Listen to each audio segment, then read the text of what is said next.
এই মিতা, মিতা কোথায় গেলি? তাড়াতাড়ি এখানে আয়, আমার হলুদ বাটাটা নিয়ে আয়। আমার এখন গায়ে হলুদ দিতে হবে। তোর ওই নোংরা শরীর থেকে দুর্গন্ধ বের হচ্ছে, আমার ভালো লাগছে না। ছি রিতা, ছি। নিজের বোনকে এ ধরনের কথা বলতে তোমার লজ্জা করছে না? ও তোমার বোন। রিতা, তুমি ভুলে যেও না, ও তোমার বোন। তুমি কিভাবে পারলে এভাবে কথা বলতে?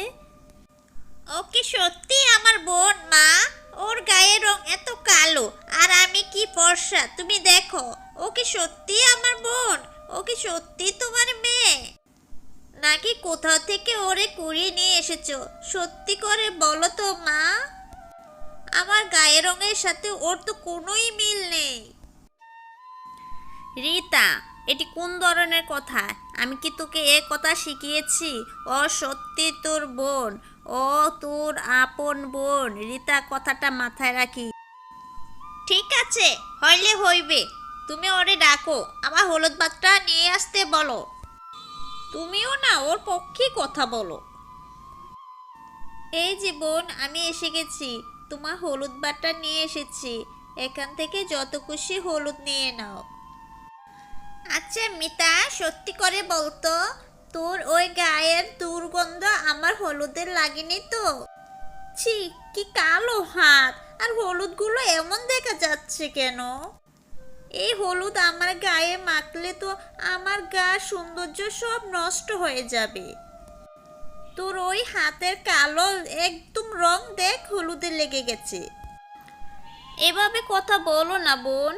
এভাবে কারোর সাথে কথা বলতে নেই। তুমি খুব সুন্দর। আল্লাহ তোমাকে খুব সুন্দরভাবে বানিয়েছে। কিন্তু আমি কালো, তাতে কি হয়েছে? আমি তো মন খারাপ করি না। তুমি আমাকে এভাবে ছোট করে কথা বলো না। আমার যে অনেক কষ্ট হয়। তুমি এখান থেকে হলুদ নিলে নেও। তুই কোনো কিছু মেশাসনি তো হলুদে? হলুদের রংটা এমন হলো কেন? না বোন, আমি কোনো কিছু মিশাইনি। তুমি নিয়ে দেখো, একদম ফ্রেশ আছে। রিতা শোন, মা আমার তোকে খুব ভালোভাবে যত্ন সহকারে বুঝিয়ে বলছি। এই রূপ আর সৌন্দর্য নিয়ে অহংকার করতে নেই। ও তোর বোন, আর বোনের মর্যাদা তোকে দিতেই হবে।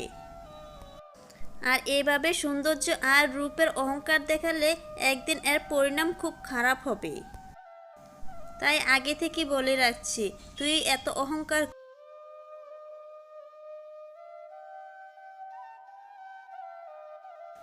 এই মিতা, মিতা, তুই কি আমার রুমে গিয়েছিলি আজকে রুম ঝাড়ু দিতে? তোকে না বলেছি তোর এই নোংরা হাত দিয়ে কখনো তুই আমার বিছানা চাদরে হাত দিবি না। যা, আমার রুমে কিছু ময়লা কাপড় চোপড় আছে, সেগুলো ধুয়ে পরিষ্কার করে দিবি। তারপর তোর ওই হাত ভালো করে পরিষ্কার করে রুমটা ভালো করে ঝাড়ু দিবি। রিতা বোন আমার, এভাবে কেন কথা বলো? আমার হাত তো অনেক পরিষ্কার। তুমি জানো না আমি হাত পরিষ্কার করি রুম ঝাড়ু দিয়েছি।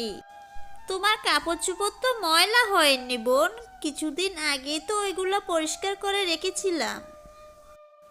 শোন, তুই আমার মুখের উপর কথা বলিস না। তুই যে এমন কালো, তুই যে আমার বোন, এই পরিচয় দিতে আমার লজ্জা লাগছে। আর তোর হাতের কাপড় চোপড় ধোয়া কি যে পরিষ্কার হবে সেটা তো আমার ভালো করেই জানা আছে। তাই একটা কাপড় চোপড় তোকে দুইবার করে ধুইতে হবে। রিতা বোন আমার, বারবার তুমি আমাকে ছোট করে কথা বলো না। আমি যে কালো, এটা কি আমি নিজে বানিয়েছি? এটা তো আমাকে আল্লাহ বানিয়েছে। সেটাই তো সমস্যা, সেজন্যই তো তোকে পরিবর্তন করতে পারি না। যদি আমি নিজে পরিবর্তন করতে পারতাম তাহলে তোর চেহারাটাই পরিবর্তন করে দিতাম। আমাকে আল্লাহ যা বানিয়েছে আমি তাতেই খুশি, আমার চেহারা পরিবর্তন করতে হবে না। আর তুমি এমন রূপের অহংকার করো না, দেখবে তোমাকে এর জন্য অনেক কষ্ট পেতে হবে। রূপের অহংকার করা ভালো না। হয়েছে হয়েছে, যাও এখন আমার কাপড় চোপড় ধুয়ে নিয়ে আসো। আমার ভালো লাগছে না আর তোমার কথা শুনতে। আহারে বোন আমার, তুমি একটু বুঝো না। তুমি সবসময় রূপের অহংকার করো। বোন আমার, তুমি কবে বুঝবে এই রূপের অহংকার করা মোটেও ঠিক না। একদিন এই ভুলের জন্য তোমাকে কষ্ট পেতে হবে। বোন, তুমি কবে বুঝবে? এ কি পড়ে আসছে কেন এখানে? কি করতে চায় পড়ে এসে? এ মিষ্টি মেয়ে, এ মিষ্টি মেয়ে, এত সকালবেলা তুমি নদী ঘাটে কি করো বলো তো? আমি যে বোনের কাপড় চোপড় ধুইতে এসেছি গো। বোনের কাপড় চোপড় ধুইতেই হবে। আমি খবর নিয়েছি তুমি অনেক কাজ করো, তোমার বোন কোনো কাজ করে না, সব কাজ তোমাকে দিয়ে করায়। তুমি কেন এত কাজ করো? আমার বোন কোনো কাজ করতে চায় না গো। সে মনে করে কাজ করলে তার সৌন্দর্য নষ্ট হয়ে যাবে, তাই সে তার সব কাজ আমাকে দিয়ে করায়, কারণ আমি কালো। তুমি এত কাজ করো, তোমার কষ্ট হয় না? তোমার জন্য খারাপ লাগে না তোমার বোনের? তুমিও তো রক্তে মাংসে গড়া একজন মানুষ। তোমার কি মন চায় না ওর মতো এত সুন্দরভাবে থাকতে? আ আ আমার কেমন জানি লাগছে, মাথাটা ঘুরছে, আমি মনে হয় পড়ে যাব। এ কি পরি দেখছি পড়ে গেছে। পরি কি ব্যথা পেয়েছে? পরি কেন পড়ে গেল? আমি এখন কি করব? কেউ কোথায় আছো? একটু আমাকে সাহায্য করো। এই পরিটাকে আমাদেরকে বাঁচাতে হবে। কেউ কোথায় আছো? আমাকে একটু সাহায্য করো। না, আশেপাশে তো কাউকে দেখছি না, কিন্তু পরিটাকে আমি কিভাবে বাঁচাবো? দাঁড়াও, আমাকে একটা ব্যবস্থা করতে হবে।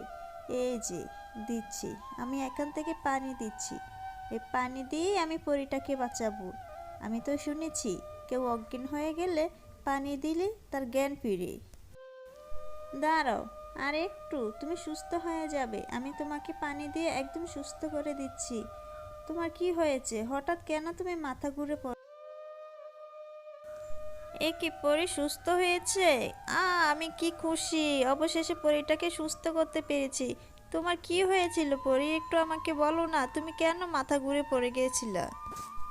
হ্যাঁ মিষ্টি মেয়ে, আমার মাথাটা কেমন যেন ঘুরেছিল, তাই আমি পড়ে গেলাম। কিন্তু তুমি তো আমাকে বাঁচিয়ে দিলে। বলো, তোমার কি চাই? তুমি যা চাইবে আমি তোমাকে তাই দেব। তোমার মন অনেক ভালো, তোমার মনের জন্য আমাকে প্রশংসা করতেই হবে। আমি কিছুই চাই না গো, আমি কিছুই চাই না। আল্লাহ আমাকে কালো বানিয়েছে আর আমার বোনকে সুন্দর বানিয়েছে, সেজন্য আমার বোন আমাকে কথা শোনায়। তুমি আর কালো থাকবে না। আমি তোমাকে একটা সাবান দেব, আর এই সাবানটা তুমি প্রতিদিন মুখে দিলেই তুমি সুন্দর হয়ে যাবে।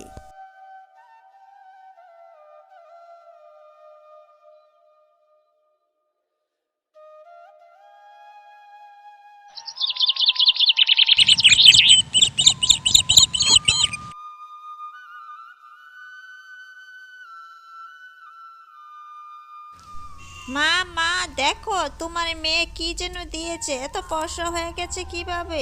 তুমি বলো মা, আমার কোন জিনিসটা চুরি করে জানি তোমার মেয়ে দিয়ে দিয়েছে, এজন্য এত ফর্সা হয়ে গেছে। আমি জানতাম এই কথাটাই তুই বলবি, সেজন্যই তোকে ডেকেছি। সারাক্ষণ শুধু রূপের অহংকার করে গেছিস, এখন দেখবি তুই তোর মজা। মা, তুমি কি এমন কথা বলবে? যে জন্য আমি রূপের অহংকার করেছি, এটা তো আমি করতেই পারি, কারণ রূপ যে আমার একটা গর্ব। তুমি জানো আমার রূপ দেখে সবাই কত প্রশংসা করে, আর আমি তোমার মেয়ে, তুমি কি না আমার রূপের কোনো প্রশংসা করো না? না, আমাকে একটা পরী সাবান দিয়েছে, আর সে পরী সাবান দিয়েই আমি আজ অনেক ফর্সা হয়ে গেছি। এবার দেখ, একজনের পরী সাবান দিয়ে যদি ও এত ফর্সা হয়ে যেতে পারে, তাহলে ওই পরী তোকে আবার কালো বানিয়ে দিতে পারে। মানেটা কি আমি বুঝলাম না, আমাকে একটু বুঝিয়ে বলো তো। সারাক্ষণ ওর রূপ নিয়ে এত কথা শোনাস, সেজন্য পরী ওরে সুন্দর বানিয়ে দিয়েছে, আর এখন বলেছে তোকে কালো বানিয়ে দি। না না, আমি কালো হতে চাই না, আমি কালো হতে চাই না। মা, তুমি কি যে বলো না, আমি কেন কালো হব? বোন, আমার ভুল হয়ে গেছে, আমি আর কখনো তোর সাথে এমন আচরণ করব না, আমাকে মাফ করে দে। হ্যালো বন্ধুরা, কেমন আছো সবাই? আশা করি সবাই ভালো আছো। আমাদের গল্পটি কেমন লাগলো? যদি ভালো লেগে থাকে তাহলে অবশ্যই লাইক, কমেন্ট, সাবস্ক্রাইব করে দাও। আরও নতুন নতুন গল্প পেতে আমাদের সাথেই থাকো।